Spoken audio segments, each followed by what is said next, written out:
Comme dans la précédente édition au Cameroun, l'Algérie a démarré la CAN ivoirienne avec un match nul. L'Algérie a été tenue en échec par l'Angola sur le score d'un but partout à l'ouverture de la première journée du groupe D au Stade de la Paix à Bouaké. Les Fennecs ont dominé la première mi-temps, durant laquelle l'Angola a été paralysé. Le duo Blaili Boundja a bien fonctionné. Youssouf passeur, Bardet buteur. Le duo oranais a donné l'avantage aux Verts. L'attaquant du club qatari est en forme. Une bicyclette inarrêtable par les 11 joueurs angolais, mais la VAR refuse le but de Bardet, signalé hors jeu. Sur cette première mi-temps, il a été très intéressant. On a encore vu leurs relations. On cherche des relations de toute manière, tous les entraîneurs cherchent ça. Créer des automatismes, entre les joueurs. Je trouve qu'il a été productif, donc il a cette passe décisive pour Bardet, il a été efficace, il a animé son couloir gauche, que ce soit avec Ryan, avec Ismaël, sur des choses intéressantes. Justement, c'est ça qui est un peu rageant.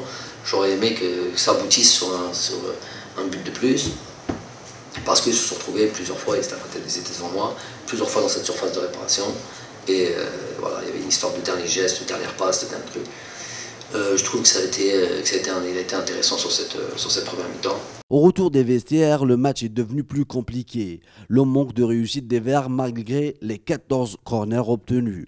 L'Angola a résisté mais aussi revenu au score. Bentaleb a commis la faute à l'intérieur de la surface de réparation. Mabouloulou égalise. Les Verts se sont créés plusieurs occasions mais sans trouver le chemin défilé. Ouais, voilà, on va pas se mentir, c'est le deuxième match, on a fait un nul.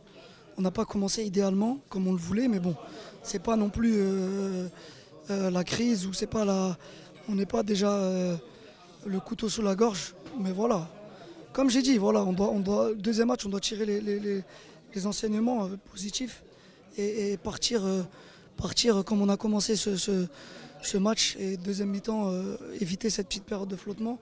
Et je suis confiant, Inch'Allah, ça va le faire. Pour sa première CAN, Fez Chaibi a été désigné l'homme du match. C'est pas une question physique parce qu'on a bien bossé pour préparer cette Coupe d'Afrique.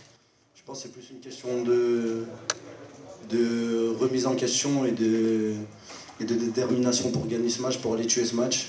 Parce qu'à 1-0, on sait que c'est jamais fini, surtout en Afrique. Et ouais, comme j'ai dit, je pense que cette deuxième mi-temps, on n'a pas réussi à rentrer, à remettre les ingrédients qu'on voulait mettre pour tuer ce match. Et on l'a payé au prix fort. Le meilleur reste à venir. Les Verts ont besoin de leurs supporters pour aller le plus loin possible dans la compétition.